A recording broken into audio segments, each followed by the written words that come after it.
I was a very curious child, and I think I did some scientific research even when I was in high school without knowing it. So I liked answering questions or having like a scientific question and then looking for answers in the real world and checking whether or not something adds up or makes sense. I really don't like things being random, and the SEO analysis never was random because it came from experience, but it sort of felt random to me, and I don't like when things are random. Hate random. My name is Marieke van der Rapt. I'm the Chief Strategy Officer at Yoast, and in this project I was the initiator and the project lead. When Marieke joined the company, she did all sorts of things, but one of the things that she did to Yoast as a whole company is bring a bit more scientific method in how we do things. You can take the girl out of science, but not really the science out of the girl. And she's had that scientific approach to how we do things, and she's been wanting to get us to base our analyses a bit more on fact than we used to do. So it was usually based on SEO common sense. Turns out there's not really as much science in SEO as you'd like there to be. So she's added that, and I think in the recalibration project it shows really well that we've really been researching a bit better and have documents that we can now point you at, like, okay, this is the reason why we have this check, this is the reason why we have this check. So my name is Joost de Valk, I'm the CEO and founder of Yoast. Before we had the tagline SEO for everyone, we used to have a tagline on our website which read the art and science of website optimization. So that's what we were all about. And we really like to combine creativity with scientifically valid, validated software, basically. So you see our illustrations on the blog posts, and you see we have a lot of creativity in the team. We have creative solutions, but we also really like to have validation for the things that we do. So we do like to do research, and especially Marieke has been a great motor for that part of the company, to make sure that everything is backed up by some form of research. Hey, I'm Omar. I'm the CTO of Yoast.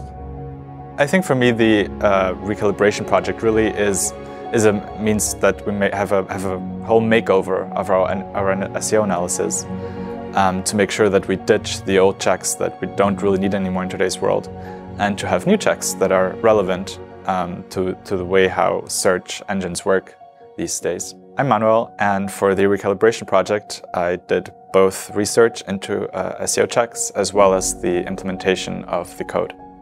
My name is Irene, I'm a linguist and web developer at Yoast, and I brought my experience from a previous research project to this recalibration project. I think we have one of the leading roles in the SEO world. What we do has a huge influence on both our customers and Google. If we change a setting, Google will notice. If we don't follow Google's guidelines, our customers will notice. For us, research is the thing that keeps us on top of the game.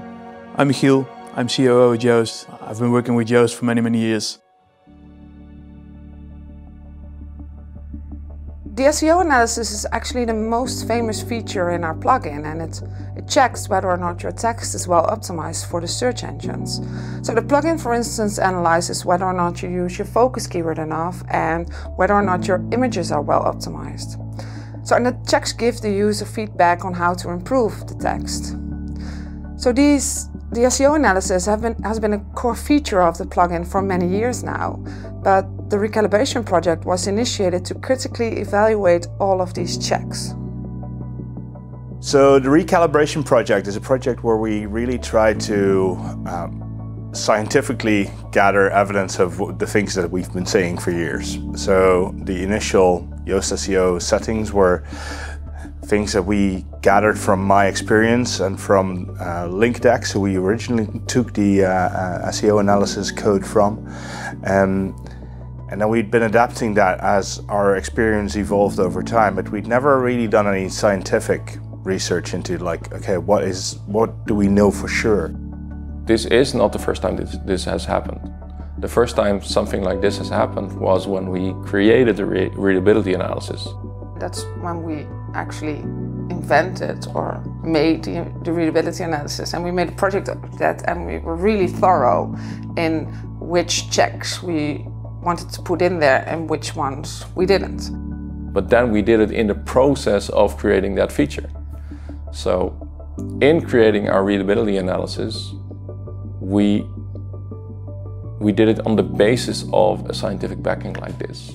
But the SEO analysis just grew organically because of Yoast, because he made most of the checks and he thought of most of the checks, and they just came from experience with SEO, which is really, really valuable, but doesn't mean that it's like complete. Marika just said, okay, we have to do this now, because if we are saying that people should do that and we can't really give a reason as to why, then it's becoming slightly hard to defend it. We did the readability analysis and she wanted to do the same for the SEO analysis, so to make sure that everything was documented well and the checks were supported by research.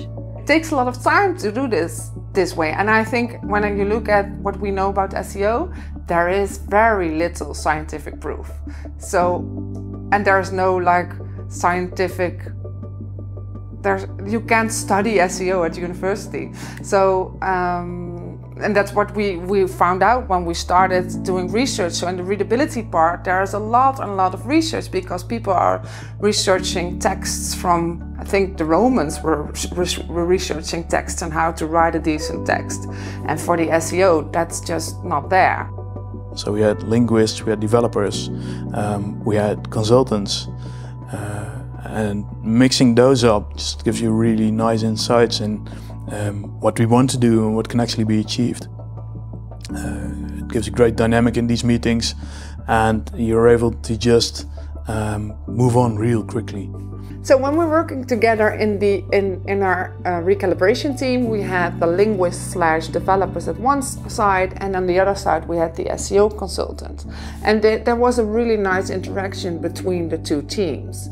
So the SEO consultant knew all the ins and outs about Google and about the checks that were already in the SEO analysis, and the linguist took a different approach on it. They took a more, at first they took a language approach.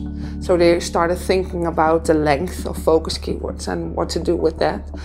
And later on, they could develop it themselves. And I think because they were involved in actually establishing the checks, so making all the decisions about where to cut off, which checks should be in there, how they should be built, it was really nice that they could build it themselves afterwards. And there was a lot of stuff. You know, they came up with a list of things that they could change and a list of things that we really should be thrown away. And it was a long list of things. The problem is that you have to,